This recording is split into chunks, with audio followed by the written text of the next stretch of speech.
আউযু বিল্লাহি মিনাশ শাইতানির রাজিম। বিসমিল্লাহির রহমানির রহিম। সূরা বাকারা মদিনায় অবতীর্ণ। মোট রুকু 40টি আর মোট আয়াত 286। আমি আজকে আল কোরআনের সবচেয়ে বড় সূরা বাকারার বাংলা অনুবাদ প্রথম রুকু থেকে 20 রুকু পর্যন্ত পড়ার জন্য আশা রাখিলাম। আমার বহুত মা বোনেরা স্কুলে পড়াশোনা না করার জন্যে কোরআন অর্থ সহকারে পড়তে জানে না। আর কিছু মা বোনেরা আছে পড়াশোনা জানে কিন্তু টাইমের অভাবে পড়তে পারে না। তাই ভাবলাম আমি যদি কোরআনের অনুবাদ বাংলা দিয়া ভিডিও বানায়া দেই তখন আমার মা বোনদের সুবিধা হব, সাথে আমারও সুবিধা হব। তাই এখন আমি সূরা বাকারার 1 নং আয়াত থেকে শুরু করব ইনশাআল্লাহ। আলিফ লাম মিম। এটি সেই কিতাব যাতে কোনো সন্দেহ নেই। মুত্তাকিদের জন্য রয়েছে এতে পথ নির্দেশ। তাদের জন্য পথ প্রদর্শক যারা অদৃশ্যের প্রতি ঈমান আনে, সালাত কায়েম করে আর আমি তাদেরকে যে রিজিক দিয়েছি তা থেকে ব্যয় করে। আর যারা আপনার প্রতি যা নাজিল হয়েছে এবং পূর্বে যা নাজিল হয়েছে তাতে ঈমান রাখে আর আখিরাতের প্রতি নিশ্চিত বিশ্বাস রাখে, তারা তাদের প্রতিপালকের পক্ষ থেকে প্রদত্ত হিদায়াতের উপর রয়েছে এবং তারাই সফলকাম। নিশ্চয় যারা কুফরি করেছে আপনি তাদেরকে সতর্ক করুন আর নাই করুন উভয়ই সমান, তারা ঈমান আনবে না। আল্লাহ তাদের অন্তর ও কর্ণকুহরে মোহর লাগিয়ে দিয়েছেন এবং তাদের চোখে পর্দা পড়েছে আর তাদের জন্য মহা শাস্তি রয়েছে। মানুষের মধ্যে কিছু লোক এমনও আছে যারা বলে আমরা আল্লাহ ও আখিরাতের উপর ঈমান এনেছি, অথচ তারা মোটেই ঈমানদার নয়। তারা আল্লাহ ও মুমিনদের ধোঁকা দিতে চায়। মূলত তারা নিজেদেরকে ধোঁকা দিচ্ছে, অথচ তারা সেটা উপলব্ধি করতে পারে না। তাদের অন্তর ব্যাধিগ্রস্ত। আল্লাহ তাদের ব্যাধি আরও বাড়িয়ে দিলেন আর তাদের জন্য রয়েছে যন্ত্রণাদায়ক শাস্তি, কারণ তারা মিথ্যা বলতো। আর যখন তাদেরকে বলা হতো তোমরা পৃথিবীতে ফাসাদ সৃষ্টি করো না, তারা বলে আমরা তো সংশোধনকারী। খবরদার, নিশ্চিতভাবে তারাই ফাসাদ সৃষ্টিকারী, কিন্তু তারা তা বুঝে না। আর যখন তাদেরকে বলা হয় অন্যান্য লোকদের মতো তোমরাও ঈমান আনো, তারা বলে আমরা কি ঈমান আনবো যেভাবে ঈমান এনেছে নির্বোধরা। জেনে রেখো তারাই নির্বোধ, কিন্তু তারা বুঝতে পারছে না। যখন তারা মুমিনদের সাথে মিলিত হয় তখন তারা বলে আমরা ঈমান এনেছি, আর যখন তারা তাদের শয়তান কাফির নেতৃবৃন্দদের সাথে মিলিত হয় তখন বলে নিশ্চয়ই আমরা তোমাদের সাথেই রয়েছি, আমরা কেবল উপহাস করছি। আল্লাহ তো তাদের সাথে উপহাস করছেন এবং তাদের নাফরমানির কাছে ঢিল দিচ্ছেন যেন তারা বিভ্রান্ত হয়ে ঘুরপাক খায়। তারা যেসব লোক যারা হেদায়েতের বিনিময়ে গোমরাহি ক্রয় করেছে, তাই তাদের ব্যবসা লাভজনক হয়নি এবং না তারা সঠিক পথ প্রাপ্ত। তাদের দৃষ্টান্ত হলো ওই ব্যক্তির মতো যে ব্যক্তি আগুন জ্বালালো, অতঃপর যখন তা তার চারদিক আলোকিত করলো, তখন আল্লাহ তাদের সে আলো তুলে নিলেন এবং তাদেরকে অন্ধকারে ছেড়ে দিলেন। তারা কিছুই দেখতে পায় না। তারা বধির, বোবা ও অন্ধ, সুতরাং তারা ফিরতেও পারবে না। অথবা তাদের দৃষ্টান্ত যেমন আকাশের ভর্ষণ মুখর ঘন মেঘ, যাতে রয়েছে অন্ধকার, বজ্র ও বিদ্যুৎ চমক। তারা ব্রজধ্বনির কারণে মৃত্যুর ভয়ে আঙ্গুল প্রবেশ করায় তাদের কানে। আল্লাহ কাফেরদের বেষ্টন করে আছেন। বিদ্যুৎ চমক মনে হয় যেন তাদের চোখের জ্যোতি কেড়ে নিয়ে যাবে। যখনই বিদ্যুৎ আলোক তাদের সামনে উদ্ভাসিত হয়, তখন তারা সে আলোতে চলে, আর যখনই আন্ধার হয়ে যায়, তখন তারা দাঁড়িয়ে যায়।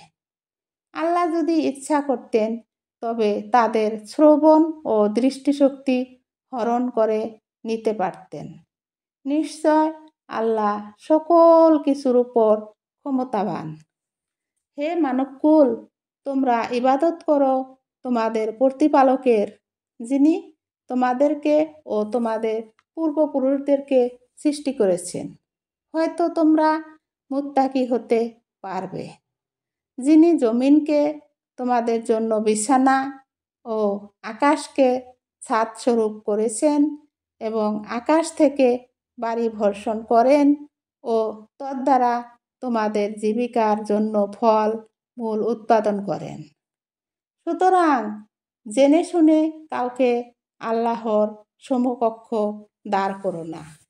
আমার বান্দার মুহাম্মদ সাল্লাল্লাহু আলাইহি ওয়াসাল্লাম এর উপর অবতীর্ণ বিষয়ে তোমাদের যদি কোনো সন্দেহ থাকে, তবে উহার অনুরূপ কোনো সূরা নিয়ে আসো এবং ডাকো তোমাদের সহায়তাকারীদেরকে আল্লাহ ব্যতীত, যদি তোমরা সত্যবাদী হও।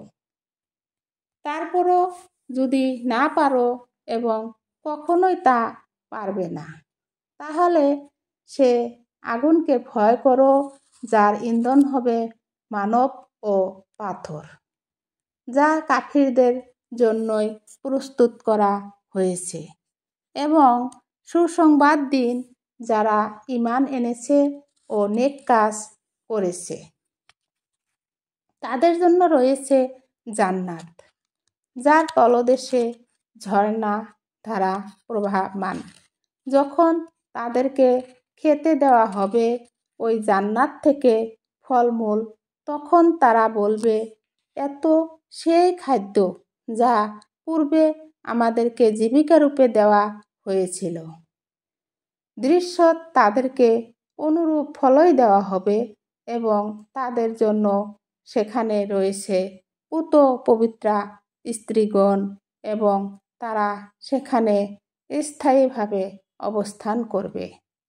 অবশ্যই আল্লাহ লজ্জাবোধ করেন না মশা কিংবা তদূর্ধ্ব কিছু দ্বারা উদাহরণ দিতে।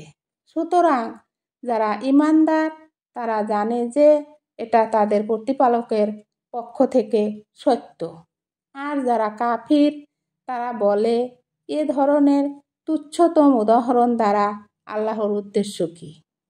আল্লাহ এর দ্বারা অনেককে পথভ্রষ্ট করেন এবং অনেককে সৎপথ প্রদর্শন করেন। মূলত ফাসিকগণ ব্যতীত কাউকে পথভ্রষ্ট করেন না। যারা আল্লাহর সাথে অঙ্গীকার করে ভঙ্গ করেছে, দৃঢ় অঙ্গীকার করার পর এবং আল্লাহ যে সম্পর্ক অক্ষুণ্ণ রাখতে নির্দেশ দিয়েছেন তা ছিন্ন করে এবং পৃথিবীতে ফাসাদ সৃষ্টি করে, তারাই নিশ্চিত ক্ষতিগ্রস্ত। তোমরা কিভাবে আল্লাহকে অস্বীকার করবে অথচ তোমরা মৃত ছিলে? তিনি তোমাদেরকে জীবন দান করেছেন তিনি আবার তোমাদেরকে মৃত্যু করবেন এবং পুনরায় জীবিত করবেন। পুনরায় তার কাছেই তোমরা প্রত্যাবর্তন করবে। তিনি তোমাদের জন্য পৃথিবীর সব কিছু সৃষ্টি করেছেন।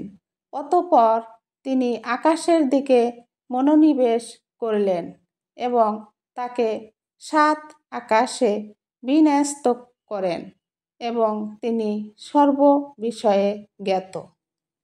আর যখন আপনার প্রতিপালক ফেরেশতাদেরকে বললেন, নিশ্চয় আমি পৃথিবীতে খলিফা সৃষ্টি করতে যাচ্ছি, তারা বলল, আপনি কি সৃষ্টি করবেন? সেখানে এমন কাউকে যারা পৃথিবীতে ফিতনা ফাসাদ সৃষ্টি করবে ও রক্তপাত ঘটাবে? অথচ আমরাই তো আপনার প্রশংসা ও পবিত্রতা বর্ণনা করছি। আল্লাহ বললেন, নিশ্চয় আমি যা জানি তোমরা তা জানো না। এবং তিনি আদমকে সব কিছুর নাম শেখালেন। অতঃপর সেগুলো ফেরেশতাদের সামনে পেশ করলেন এবং বললেন, আমাকে এগুলোর নাম বলো, যদি তোমরা সত্যবাদী হও। তারা বলল, আপনি পবিত্র, আপনি যতটুকু জ্ঞান দান করেছেন তাছাড়া তো আমাদের কোনো জ্ঞান নেই। নিশ্চয় আপনি সর্বজ্ঞ ও শ্রেষ্ঠতম কুশলী। তিনি বললেন, হে আদম, তাদেরকে এগুলোর নাম বলে দাও। যখন তিনি তাদেরকে এগুলোর নাম বলে দিলেন, আল্লাহ বললেন, আমি কি তোমাদেরকে বলিনি যে নিশ্চয় আমি আকাশ ও জমিনের সকল অদৃশ্য বস্তুর খবর রাখি এবং তোমরা যা প্রকাশ করো এবং যা গোপন করো তাও আমি জানি। অতঃপর যখন আমি ফেরেশতাদেরকে বললাম, আদমকে সিজদা করো, তখন ইবলিস ছাড়া সকলেই সিজদা করল। সে দম্ভ ভরে অস্বীকার করল এবং কাফিরদের অন্তর্ভুক্ত হলো। আমি বললাম, হে আদম, তুমি এবং তোমার স্ত্রী জান্নাতে বসবাস করো এবং সেখান হতে যা ইচ্ছা ভক্ষণ করো, কিন্তু এই গাছটির কাছেও যেও না, অন্যথা তোমরা অন্যায়কারীদের অন্তর্ভুক্ত হবে। অতঃপর শয়তান তাদের পদস্খলন ঘটালো এবং তারা যেখানে ছিল সেখান থেকে বের করে দিল। আমি বললাম, তোমরা সকলেই পরস্পর শত্রুরূপে অবতরণ করো। পৃথিবীতে তোমাদের কিছুকালের জন্য অবস্থান ও সম্পদ ভোগ নির্ধারিত হলো। অতঃপর আদম আলাইহিসসালাম তার প্রতিপালকের নিকট হতে কয়েকটি কথা শিখে নিল। তারপর আল্লাহ তার তওবা কবুল করলেন। নিশ্চয় তিনি অত্যন্ত ক্ষমাশীল ও পরম দয়ালু। আমি বললাম, তোমরা নেমে যাও এখান হইতে সকলেই। অতঃপর তোমাদের কাছে আমার হেদায়েত পৌঁছবে।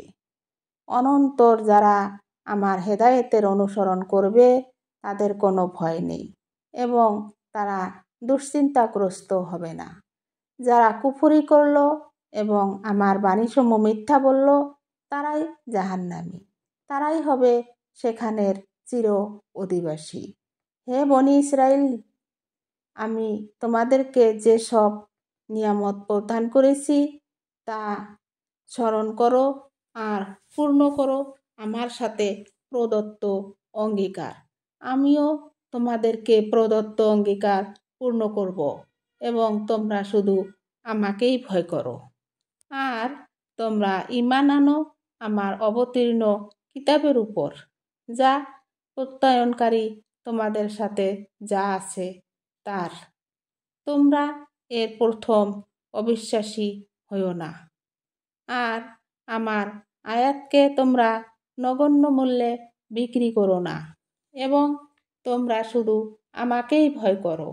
আর তোমরা সত্যকে মিথ্যার সাথে সংমিশ্রণ করো না এবং জেনে শুনে তোমরা সত্য গোপন করো না। তোমরা সালাত কায়েম করো ও যাকাত দাও এবং রুকুকারীদের সাথে রুকু করো। তোমরা মানুষকে সৎ কাজের নির্দেশ দিচ্ছ আর ভুলে যাও তোমাদের নিজেদেরকে। অথচ তোমরা কিতাব পাঠ করতেছ, তবে তোমরা কি বুঝতেছ না? তোমরা সাহায্য কামনা করো ধৈর্য ও সালাতের মাধ্যমে, এবং নিশ্চয় ইহা খোদা ভীরু ছাড়া অন্য সকলের নিকট অবশ্যই কঠিনতম কাজ। যারা মনে করে নিশ্চয় তারা তাদের প্রতিপালকের সাথে মিলিত হবে এবং তার কাছেই ফিরে যাবে। হে বনি ইসরায়েল সম্প্রদায়, তোমাদের উপর আমার অবতীর্ণ নিয়ামতের কথা স্মরণ করো, আর নিশ্চয়ই আমি তোমাদের শ্রেষ্ঠত্ব দান করেছি সারা বিশ্বের উপর। আর সেদিনকে ভয় করো যেদিন কেউ কারো কাজে আসবে না এবং কারো কোনো সুপারিশ কবুল হবে না ও কারো হতে কোনোরূপ বিনিময় গৃহীত হবে না, আর তারা কোনো প্রকার সাহায্য পাবে না। স্মরণ করো যখন আমি তোমাদেরকে ফিরআউন সম্প্রদায় হতে মুক্তি দিলাম, যারা তোমাদেরকে কঠোর শাস্তি দিত, তোমাদের পুত্রগণকে হত্যা করত এবং কন্যাদেরকে জীবিত রাখত।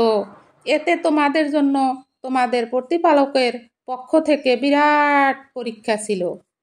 যখন আমি তোমাদের জন্য সমুদ্রকে বিভক্ত করে তোমাদেরকে উদ্ধার করলাম এবং নিমজ্জিত করলাম ফিরআউন গোষ্ঠীকে, তখন তা তোমরা প্রত্যক্ষ করছিলে। আর যখন মূসাকে 40 রজনীর প্রতিশ্রুতি দিয়েছিলাম, অতঃপর তোমরা তার প্রস্থানের পর গোবর্ষকে উপাস্যরূপে গ্রহণ করছিলে। বস্তুত তোমরা ছিলে অত্যাচারী। এরপরও আমি তোমাদেরকে ক্ষমা করেছি যেন তোমরা কৃতজ্ঞ হও। আর যখন আমি প্রদান করেছি মূসাকে কিতাব ও ফুরকান, যেন তোমরা পথ প্রাপ্ত হও। আর যখন মূসা তার সম্প্রদায়কে বলল, হে সম্প্রদায়, নিশ্চয় তোমরা গোবর্ষকে উপাস্যরূপে গ্রহণ করে নিজেদের প্রতি অত্যাচার করেছ, সুতরাং তোমরা তোমাদের স্রষ্টার কাছে তওবা করো এবং তোমরা পরস্পরকে হত্যা করো। তোমাদের স্রষ্টার নিকট এটাই তোমাদের জন্য কল্যাণকর। অতঃপর তিনি তোমাদের তওবা কবুল করলেন।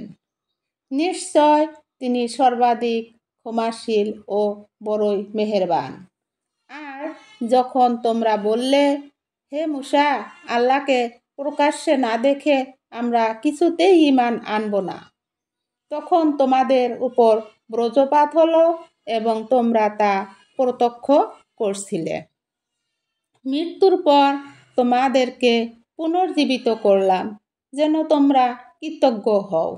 আমি তোমাদের উপর ছায়া প্রদান করছিলাম মেঘ দ্বারা এবং মান্না ও সালোয়া অবতীর্ণ করছিলাম। তোমাদেরকে আমি যে পবিত্র রিজিক প্রদান করেছি তা ভক্ষণ করো। তারা আমার প্রতি কোনো অত্যাচার করেনি, বরং তারা নিজেদের উপর অত্যাচার করেছিল। আর যখন বললাম, এ জনপদে প্রবেশ করো এবং এখান থেকে খাও যা ইচ্ছা, আর সিজদাবানত হয়ে এর দরজা দিয়ে প্রবেশ করো আর বলো ক্ষমা চাই, আমি তোমাদের অপরাধ ক্ষমা করব আর অতি সত্বরই বাড়িয়ে দেব আমার কৃতজ্ঞ বান্দাদেরকে। তারপর জালিমগণ আদিষ্ট কথাটি পরিবর্তন করল, ফলে আমি অবতীর্ণ করলাম জালিমদের উপর আসমান থেকে শাস্তি, কারণ তারা হুকুম অমান্য করতেছিল। আর স্মরণ করো যখন মূসা তার সম্প্রদায়ের জন্য পানি প্রার্থনা করল, তখন আমি বললাম, তোমার লাঠি দ্বারা এ পাথরে আঘাত করো। ফলে তা থেকে 12টি ফোয়ারা নির্গত হলো। চিনে নিল প্রত্যেক গোত্রই তাদের পান করার স্থান। তোমরা আল্লাহর দেওয়া রুজি খাও ও পান করো, আর পৃথিবীতে অনাচার সৃষ্টি করে ফেরো না। আর যখন তোমরা বললে, হে মূসা, আমরা কিছুতেই একই ধরনের খাদ্য খাওয়ার ধৈর্য ধরব না, তাই আপনি আপনার প্রভুর নিকট প্রার্থনা করুন আমাদের জন্য তিনি যেন উৎপন্ন করেন মাটি হতে বিভিন্ন তরকারি, শস্য জাতীয় ফলমূল, গম, ডাল ও পেঁয়াজ। মূসা বললেন, তোমরা কি বদল করতে চাও উৎকৃষ্ট বস্তুকে নিকৃষ্ট বস্তুর সাথে? তাহলে কোনো শহরে চলে যাও, সেখানে তোমরা যা চাচ্ছ তা নিশ্চয় পাবে। আর তাদের জন্য নির্ধারিত হলো লাঞ্ছনা ও দারিদ্রতা, এবং তারা আল্লাহর গজবের পাত্র হয়ে গেল। তার কারণ এই যে তারা অস্বীকার করত আল্লাহর আয়াতকে, এবং তারা অন্যায়ভাবে নবীগণকে হত্যা করত। এটা এ কারণে যে তারা নাফরমানি ও সীমালঙ্ঘনের পথ অনুসরণ করতেছিল। নিশ্চয়ই যারা মুমিন, ইয়াহুদি, নাসারা ও সাবিঈন এবং তাদের মধ্য হতে যারা আল্লাহ ও আখিরাতের উপর ঈমান এনেছে এবং নেক আমল করেছে, তাদের জন্য পুরস্কার রয়েছে তাদের প্রতিপালকের কাছে, এবং তাদের কোনো ভয় নেই এবং তারা দুঃখিতও হবে না। আর যখন তোমাদের থেকে অঙ্গীকার নিয়েছিলাম এবং তোমাদের উপর তুরকে তুলে ধরে বলেছিলাম, আমি যা দিলাম তা দৃঢ়ভাবে ধরো এবং তাতে যা কিছু আছে তা মনে রেখো, তাহলে হয়তো তোমরা পরিত্রাণ পাবে। অতঃপর তোমরা এ অঙ্গীকার হতে ফিরে গিয়েছ। যদি তোমাদের উপর আল্লাহ তাআলার অনুগ্রহ ও অনুকম্পা না হতো, তাহলে অবশ্যই তোমরা ক্ষতিগ্রস্ত হতে। তোমাদের মধ্যে শনিবার সম্পর্কে যারা বাড়াবাড়ি করেছিল তাদেরকে তোমরা অবশ্যই জানো। আমি তাদেরকে বললাম, তোমরা নিকৃষ্ট বানর হয়ে যাও। অতঃপর আমি এটাকে সমসাময়িক ও পরবর্তী লোকদের জন্য দৃষ্টান্ত ও মুত্তাকিদের জন্য উপদেশ স্বরূপ বানিয়েছি। আর মূসা যখন তার সম্প্রদায়কে বলল, নিশ্চয় আল্লাহ তোমাদেরকে একটি গাভী জবাহ করতে আদেশ করতেছেন, তারা বলল, তুমি কি আমাদের সাথে তামাশা করতেছ? মূসা বলল, আমি মূর্খদের অন্তর্ভুক্ত হওয়া থেকে আল্লাহর নিকট আশ্রয় চাই। তারা বলল, আমাদের জন্য তোমার রবের নিকট প্রার্থনা করো, যেন তিনি জানিয়ে দেন সেটি কী রূপ হবে। সে বলল, নিশ্চয়ই তিনি বলেছেন, গাভীটি না বৃদ্ধা না যুবতী, বরং তা মধ্যবয়সী। সুতরাং তোমরা সম্পন্ন করো যা আদিষ্ট হয়েছে। তারা বলল, তোমার প্রতিপালককে বলো তিনি যেন আমাদেরকে তার গাভীর রং বলে দেন। মূসা বললেন, নিশ্চয় আল্লাহ বলেছেন তা হবে হলুদ বর্ণের গাভী, অতি গাঢ় তার বর্ণ, যা দর্শকদের আনন্দ দেয়। তারা বলল, আমাদের জন্য তোমার রবকে বলো তিনি যেন গাভীটির পূর্ণ পরিচয় প্রদান করেন। নিশ্চয়ই গাভীটি আমাদের কাছে অস্পষ্ট রয়েছে। অতঃপর আল্লাহ ইচ্ছা করলে নিশ্চয়ই আমরা সঠিক পথ পাব।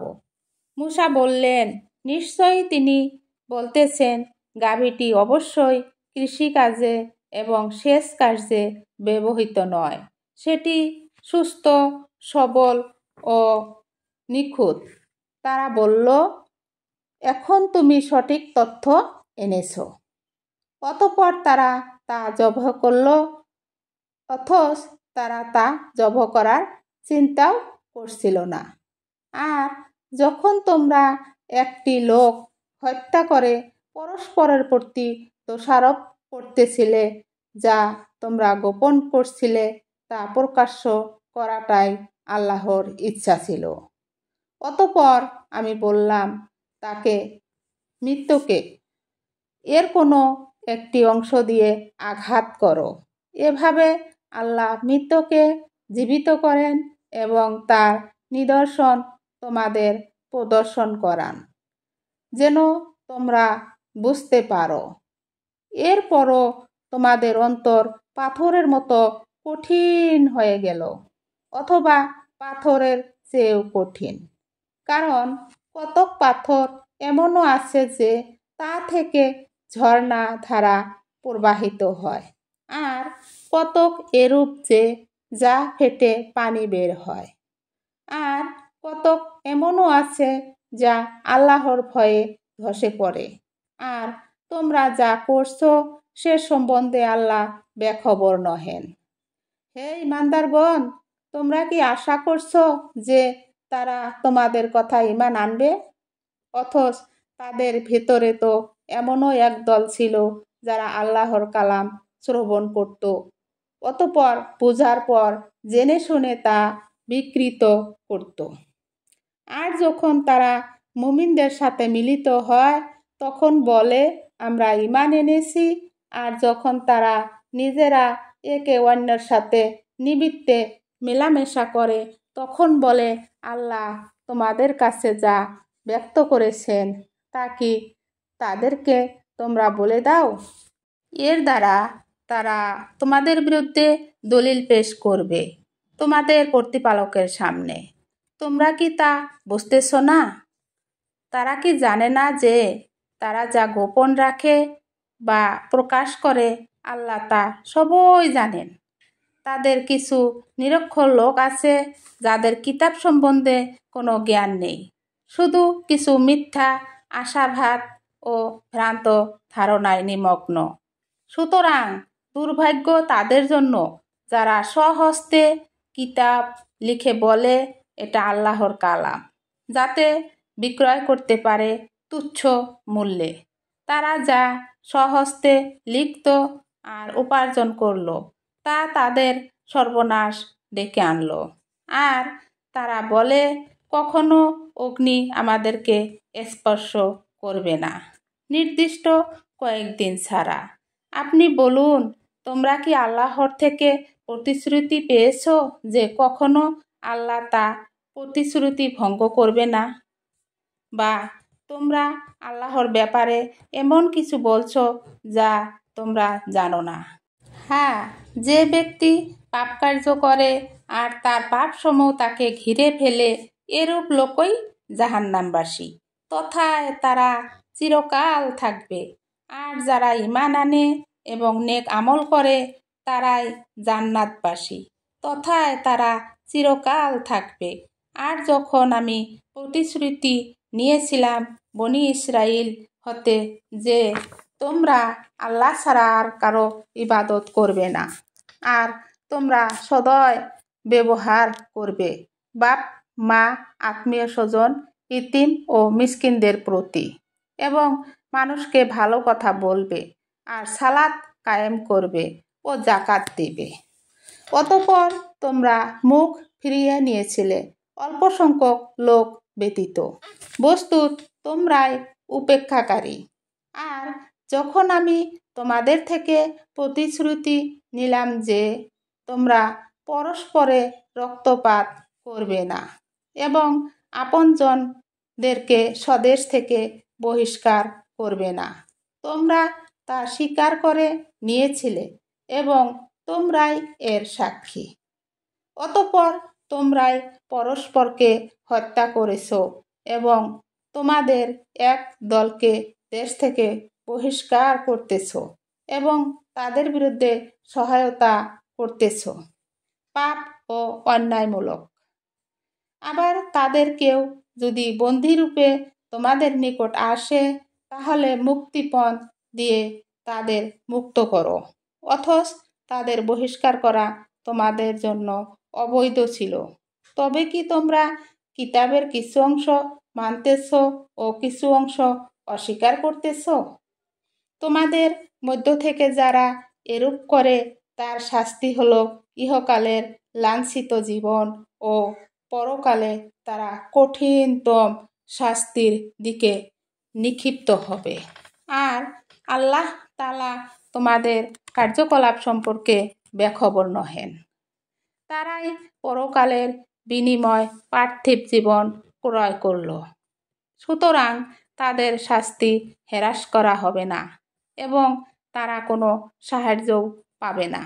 নিশ্চয় আমি মূসাকে কিতাব দিয়েছি এবং তারপর পর্যায়ক্রমে রাসূল পাঠিয়েছি, আর ঈসা ইবনে মারিয়ামকে সুস্পষ্ট নিদর্শনাবলী প্রদান করেছি এবং আমি তাকে সাহায্য করেছি পবিত্র আত্মা জিবরাইল দ্বারা। তারপর যখনই কোনো রাসূল তোমাদের মনোপুত নয় এমন কোনো বস্তু নিয়ে আসলো, তখনই দম্ভ ভরে তাদের কতককে তোমরা মিথ্যা প্রতিপন্ন করেছ এবং কতককে হত্যা করেছ। আর তারা বলে আমাদের অন্তরসমূহ সুরক্ষিত, বরং আল্লাহ তাদেরকে অভিশাপ দিয়েছেন তাদের কুফরির জন্য। সুতরাং তাদের কম সংখ্যকই বিশ্বাস করে। আর যখন আল্লাহর তরফ হতে তাদের সামনে সে কিতাব আসলো যা তাদের কিতাবেরও সত্যতা প্রমাণকারী, অথচ পূর্বে সে কিতাবের দ্বারা কাফিরদের উপর জয় হওয়ার প্রার্থনা করত, যখন তা এসে গেল যা তাদের পরিচিত তারা তা অস্বীকার করল। সুতরাং আল্লাহর অভিশাপ কাফিরদের উপর, যে বস্তুর বিনিময়ে তারা নিজেদেরকে বিক্রয় করল তা কতই খারাপ। তা এই যে আল্লাহ যা অবতীর্ণ করেছেন তা তারা অস্বীকার করেছে। এ হিংসায় যে আল্লাহ তাআলা নিজ অনুগ্রহে যে বান্দার উপর যা খুশি অবতীর্ণ করেন, সুতরাং তারা ক্রোধের উপর ক্রোধের পাত্র হলো। কাফিরদের জন্য রয়েছে অবমাননাকর শাস্তি। আর যখন তাদেরকে বলা হলো আল্লাহ যা অবতীর্ণ করেছেন তার উপর ঈমান আনো, তারা বলল আমরা ঈমান আনব আমাদের উপর যা অবতীর্ণ হয়েছে তাতে।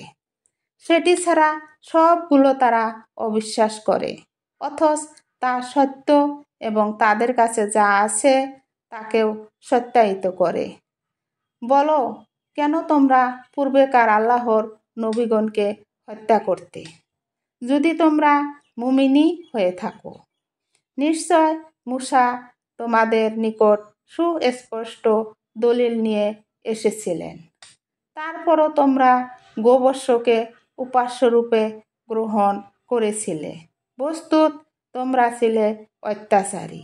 আর যখন আমি তোমাদের অঙ্গীকার গ্রহণ করলাম এবং তোমাদের উপর তুর পাহাড় তুলে ধরে বললাম আমি যা তোমাদেরকে দিলাম তা দৃঢ়ভাবে ধরো ও আমার কথা শোনো, তোমরা বলেছিলে আমরা শুনলাম এবং অমান্য করলাম।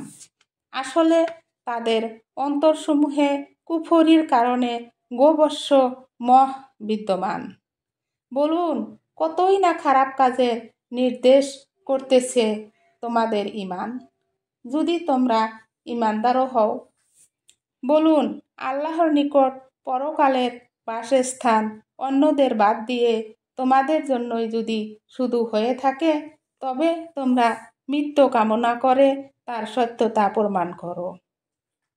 কিন্তু কখনো তারা কামনা করবে না তাদের কৃতকর্মের কারণে, এবং আল্লাহ জালিমদের ভালোভাবেই জানেন।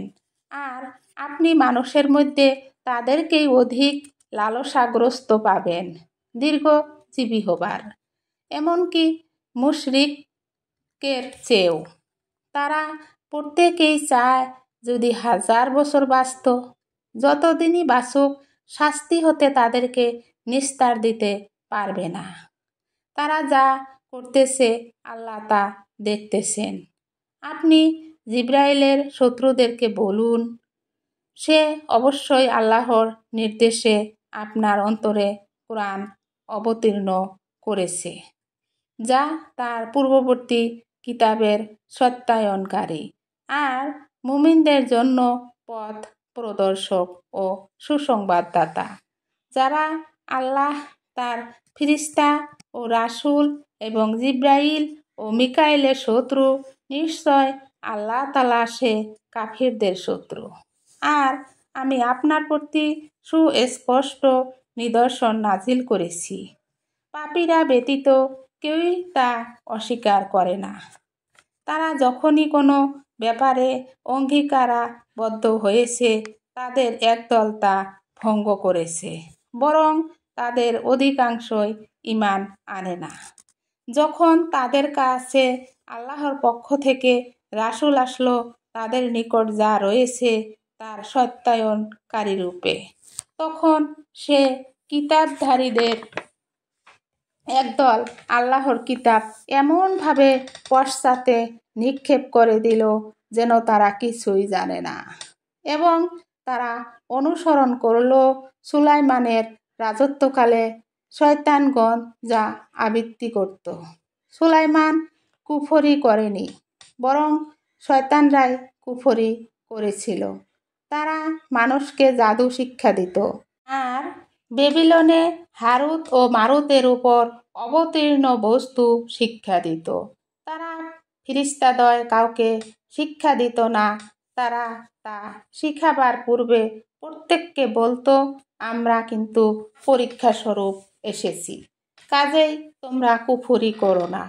অতঃপর তারা তাদের নিকট থেকে শিখত যা স্বামী স্ত্রীর মধ্যে বিচ্ছেদ সৃষ্টি করে, অথচ তারা আল্লাহর নির্দেশ ছাড়া তা দ্বারা কারো ক্ষতি করতে পারত না। আর তারা এমন কিছু শিখে যা তাদের ক্ষতি সাধন ছাড়া কোনো উপকারে আসে না। তারা নিশ্চিত জানে যে যে কেউ সে জাদু অবলম্বন করে, আখিরাতে তার কোনো হিস্সা নেই। তা অতি নিকৃষ্ট, যার বিনিময় তারা নিজেদেরকে বিক্রয় করেছে। যদি তারা বুঝত, যদি তারা ঈমান আনত ও মুত্তাকি হতো, তবে অবশ্যই তারা আল্লাহর কাছে পুরস্কার পেত। যদি তারা জানত। হে মুমিনগণ, তোমরা রাই না বলো না, বরং তোমরা উনজুর না বলো, আর তোমরা মনোযোগ দিয়ে শোনো। অনন্তর কাফিরদের জন্য রয়েছে কষ্টদায়ক শাস্তি। আহলে কিতাবদের মধ্যে যারা কুফরি করেছে তারা এবং মুশরিকরা এটা চান না যে তোমাদের প্রতিপালকের পক্ষ থেকে তোমাদের উপর কোনো কল্যাণ অবতীর্ণ হোক। আর আল্লাহ যাকে ইচ্ছা করেন তার অনুগ্রহের জন্য নির্দিষ্ট করেন। আল্লাহ মহা অনুগ্রহশীল। আমি কোনো আয়াতকে রহিত করলে বা বিস্মিত করে দিলে তদপেক্ষা উত্তম বা তদানুরূপ আনয়ন করি। তুমি কি জানো না, নিশ্চয় আল্লাহ সকল কিছুর উপর ক্ষমতাবান। তুমি কি জানো না, নিশ্চয় আসমান ও জমিনের মালিকানা একমাত্র আল্লাহরই, আর তোমাদের জন্য আল্লাহ ছাড়া কোনো অভিভাবক এবং সাহায্যকারী নেই। তোমরা কি তোমাদের রাসূলকে যে রূপ প্রশ্ন করতে চাও, যে রূপ ইতিপূর্বে মূসাকে প্রশ্ন করা হতো? যে ব্যক্তি ঈমানের বিনিময়ে কুফরি গ্রহণ করেছে সে অবশ্যই সঠিক পথ হারিয়েছে। আহলে কিতাবদের অনেকেই তাদের অন্তরে নিহিত হিংসার দরুন চায়। তোমরা ঈমান আনার পর যদি কুফরিতে ফিরে যেতে, তাদের নিকট সত্য প্রকাশিত হওয়া সত্ত্বেও তোমরা ক্ষমা করো এবং উপেক্ষা করো আল্লাহর নির্দেশ আসা পর্যন্ত। নিশ্চয় আল্লাহ সকল কিছুর উপর ক্ষমতাবান। আর তোমরা সালাত কায়েম করো ও যাকাত আদায় করো, আর তোমরা সৎকর্ম যা কিছু নিজেদের জন্য পূর্বে প্রেরণ করবে আল্লাহর নিকট তা পাবে। নিশ্চয় তোমরা যা কিছু করো তা আল্লাহ দেখেন। আর তারা বলে, ইয়াহুদি ও নাসারা ছাড়া অন্য কেউ কখনো জান্নাতে যেতে পারবে না। এটা তাদের কল্পনা বিলাস। আপনি বলুন, যদি তোমরা সত্যবাদী হও তবে প্রমাণ পেশ করো। হ্যাঁ, যে ব্যক্তি আল্লাহর নিকট সম্পূর্ণরূপে আত্মসমর্পণ করেছে এবং সৎকর্ম পরায়ণ হয়েছে, তার পুরস্কার রয়েছে তার রবের নিকট। আর তাদের কোনো ভয় নেই এবং তারা চিন্তিত হবে না।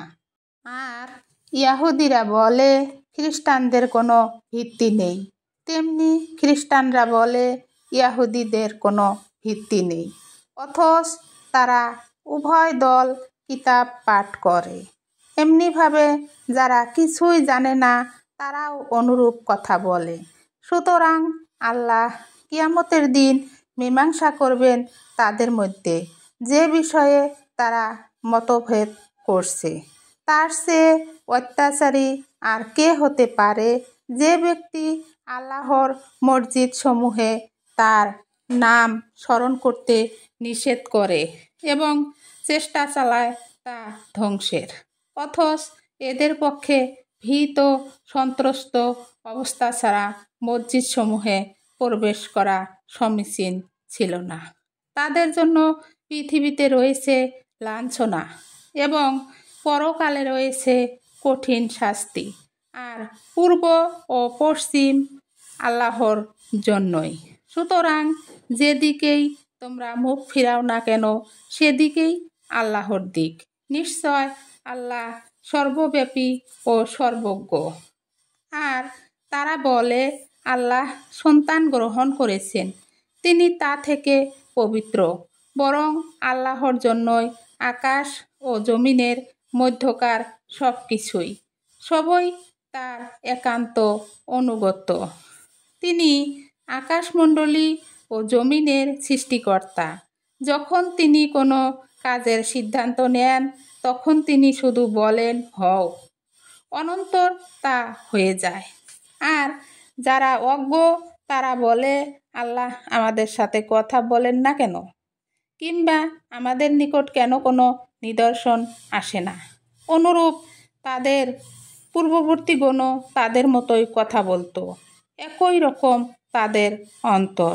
নিশ্চয় আমি নিদর্শনাবলী ধীর প্রত্যয়শীল জাতির জন্য বর্ণনা করে দিয়েছি।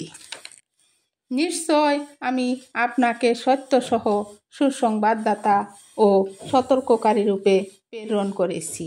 আর আপনাকে জাহান্নামীদের সম্বন্ধে জবাবদিহি করতে হবে না। ইহুদি ও খ্রিস্টানগণ কখনোই আপনার প্রতি সন্তুষ্ট হবে না যতক্ষণ না আপনি তাদের ধর্মের অনুসারী হবেন।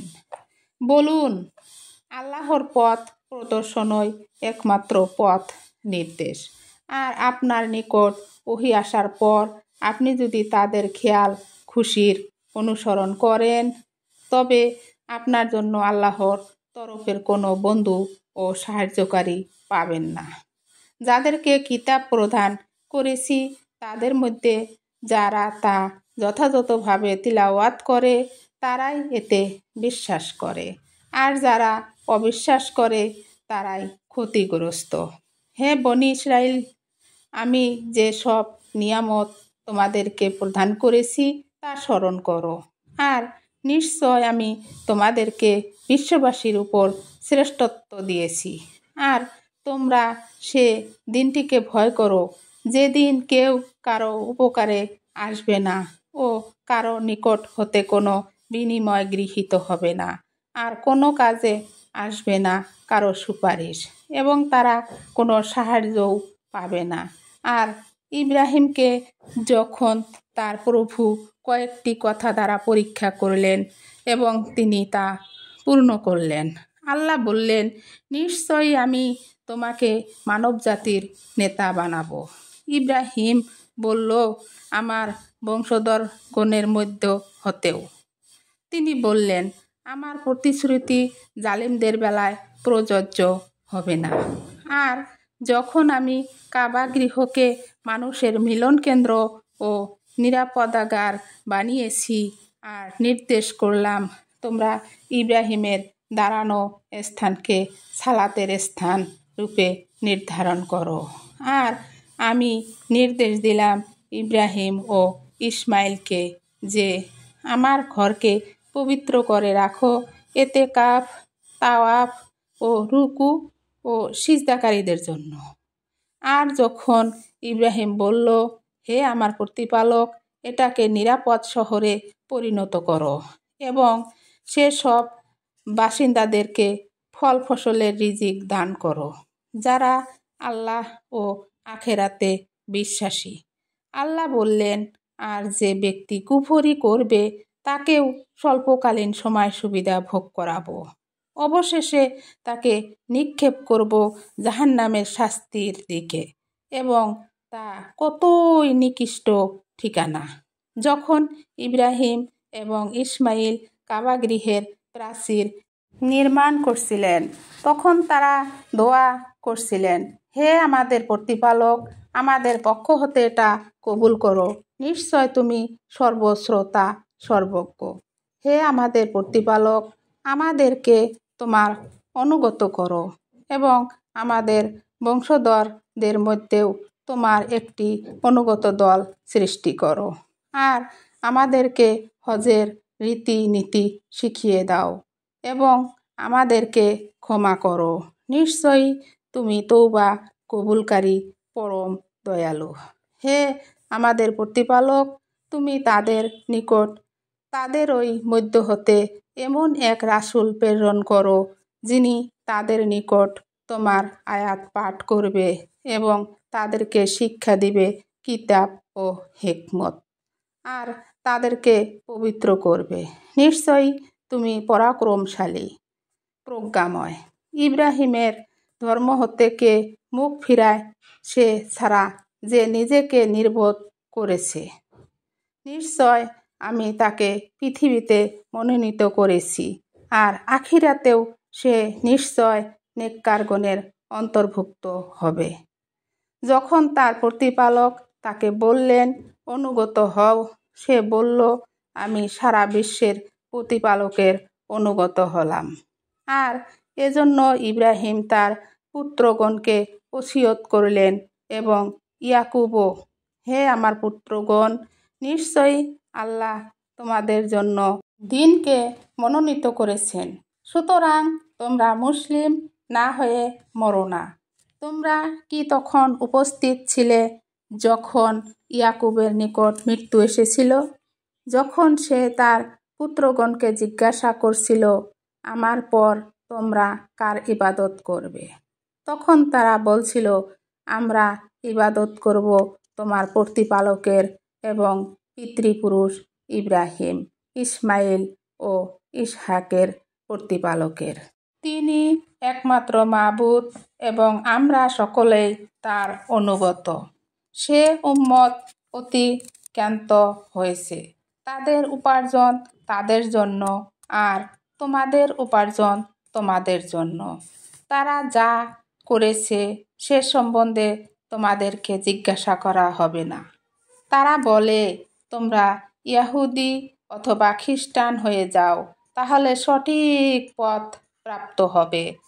হে রাসূল, আপনি বলুন, বরং ইব্রাহিমের ধর্মই সঠিক, আর তিনি মুশরিকদের অন্তর্ভুক্ত ছিলেন না। তোমরা বলো, আমরা ঈমান এনেছি আল্লাহর প্রতি ও আমাদের উপর যা অবতীর্ণ হয়েছে তার উপর, আর যা অবতীর্ণ হয়েছে ইব্রাহিম, ইসমাইল, ইসহাক, ইয়াকুব এবং তার বংশধরের প্রতি, এবং যা মূসা ও ঈসাকে দেওয়া হয়েছে এবং যা দেওয়া হয়েছে অন্যান্য নবীগণকে তাদের প্রতিপালকের তরফ হতে তার উপর। আমরা পার্থক্য করি না তাদের কারো মধ্যে কোনো প্রকার। আমরা তো সে প্রতিপালকেরই অনুগত। যদি তারা তোমাদের মতো ঈমান আনে তবে তারাও হিদায়াত প্রাপ্ত হবে, আর যদি তারা ফিরে যায় তবে তারা নিশ্চয়ই বিরুদ্ধ ভাবাপন্ন। অতএব আপনার পক্ষে আল্লাহই তাদের বিরুদ্ধে যথেষ্ট। আর তিনি সর্বশ্রোতা ও সর্বজ্ঞ। আল্লাহর রং, ধরো আল্লাহর রং অপেক্ষা উত্তম রং আর কি হতে পারে? আমরা তারই ইবাদত করি। আপনি বলুন, তোমরা কি আমাদের সাথে আল্লাহর ব্যাপারে বিতর্ক করতেছ? অথচ তিনি আমাদের প্রতিপালক এবং তোমাদেরও প্রতিপালক। আমরা পাবো আমাদের কর্মফল আর তোমরা পাবে তোমাদের কর্মফল। আমরা তার জন্যই নিবেদিত প্রাণ। তোমরা কি বলো যে ইব্রাহিম, ইসমাইল, ইসহাক, ইয়াকুব ও তার বংশধরগণ ইহুদি অথবা খ্রিস্টান ছিল? আপনি বলুন, তোমরা কি বেশি জানো না আল্লাহ বেশি জানেন? তার চেয়ে বড় অত্যাচারী আর কে হতে পারে যে আল্লাহর তরফ হতে আসা সাক্ষ্য তার সামনেই গোপন করে? আল্লাহ আমাদের কাজ সম্পর্কে অনবহিত নন, সে উম্মত অতীত হয়ে গেছে। তারা যা করেছে তা তাদের, তোমরা যা করো তা তোমাদের। তাদের কাজ সম্বন্ধে তোমাদের জিজ্ঞাসা করা হবে না। শীঘ্রই মূর্খ লোকেরা বলবে, তারা এ যাবৎ যে কিবলার উপর ছিল তা হতে কোনো বস্তু তাদের ফিরিয়ে দিল। আপনি বলুন, পূর্ব ও পশ্চিম আল্লাহরই, তিনি যাকে ইচ্ছা সরল পথ দেখান। আর এভাবেই আমি তোমাদেরকে মধ্যপন্থী উম্মত বানিয়েছি, যেন তোমরা মানব জাতির জন্য সাক্ষী হও এবং রাসূল তোমাদের ব্যাপারে সাক্ষী হন। আর আমি আপনার জন্য পূর্ববর্তী কিবলা এজন্য নির্ধারণ করেছিলাম যেন আমি জানতে পারি কে রাসূলের অনুসরণ করে চলে আর কে পৃষ্ঠ প্রদর্শন করে। আল্লাহ যাদের পথ দেখান তারা ব্যতীত অন্যদের জন্য নিশ্চয় এটা কঠিন কাজ। আর আল্লাহ এরূপ নন যে তোমাদের ঈমান বরবাদ করবেন। নিশ্চয় আল্লাহ মানুষের প্রতি অত্যন্ত স্নেহশীল, পরম দয়ালু। নিশ্চয়ই আমি আকাশের দিকে আপনার মুখমণ্ডল ফিরানো অবলোকন করতেছি। নিঃসন্দেহে আমি সে কিবলার দিকে আপনাকে ঘুরিয়ে দিব যা আপনি পছন্দ করেন। অতএব আপনি মসজিদে হারামের দিকে আপনার মুখমণ্ডল ফিরান। আর তোমরা যেখানেই থাকো না কেন সেদিকে তোমাদের মুখ ফিরাও। আহলে কিতাবগণ নিশ্চিতভাবে জানে যে এটাই সত্য তাদের প্রতিপালকের তরফ থেকে। আর তারা যা করে আল্লাহ সে সম্পর্কে বেখবর নন। আর আপনি যদি আহলে কিতাবগণের নিকট সকল দলিল উপস্থিত করেন, তবু তারা আপনার কিবলা অনুসরণ করবে না। আর আপনিও তো তাদের কিবলার অনুসারী নন, তারাও একে অন্যের কিবলার অনুসারী নয়। আপনার কাছে জ্ঞান পৌঁছার পরও যদি আপনি তাদের খেয়াল খুশির অনুসারী হন, তবে নিশ্চয়ই আপনি জালিমগণের অন্তর্ভুক্ত হবেন। যাদেরকে কিতাব দিয়েছি তারা তাকে সে রূপ চিনে, যেমন চিনে নিজের সন্তানদেরকে। নিশ্চয় তাদের মধ্যে একদল জেনে শুনে সত্য গোপন করে। আপনার প্রতিপালকের তরফ থেকে এটাই প্রকৃত সত্য। কাজেই আপনি কখনো সন্দেহকারীদের অন্তর্ভুক্ত হবেন না। আর প্রত্যেকেরই নির্দিষ্ট দিক অর্থাৎ কিবলা আছে, যেদিকে সে মুখ করে। তাই তোমরা সৎ কাজের ক্ষেত্রে অগ্রগামী হও। তোমরা যেখানেই থাকো না কেন আল্লাহ তোমাদের সকলের সমবেত করবেন। নিশ্চয় আল্লাহ সব কিছুই করতে সক্ষম। আর আপনি যেখান হইতে বের হন না কেন আপনার মুখমণ্ডল মসজিদুল হারামের দিকে ফিরাবেন।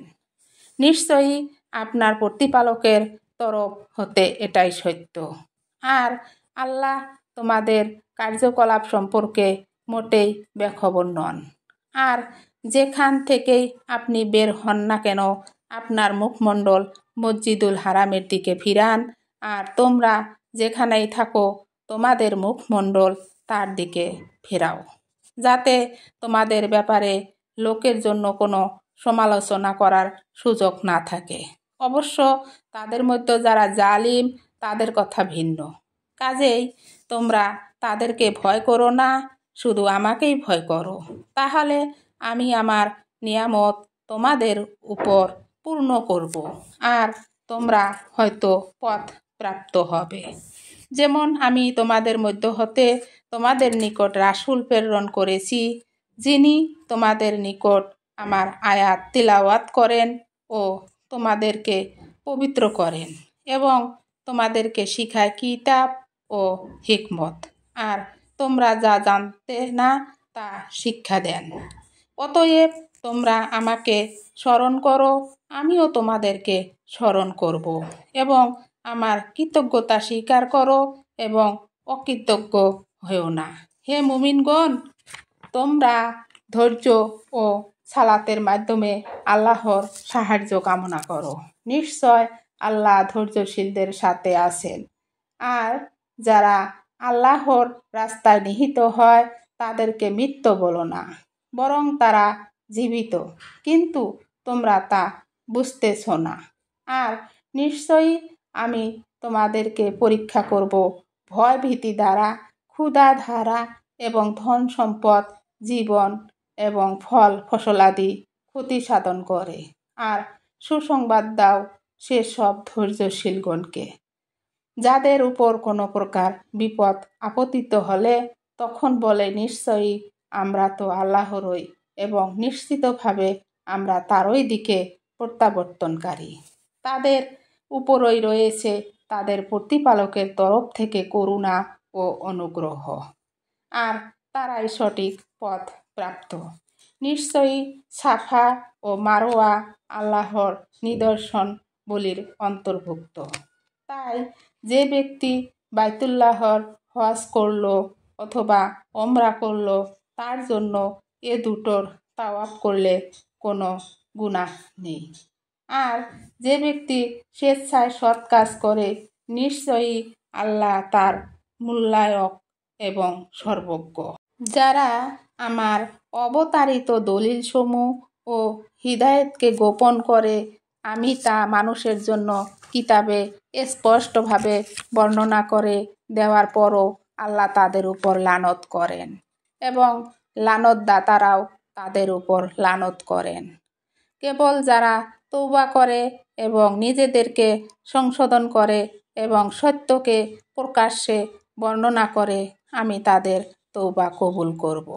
আমি তওবা কবুলকারী ও পরম দয়ালু।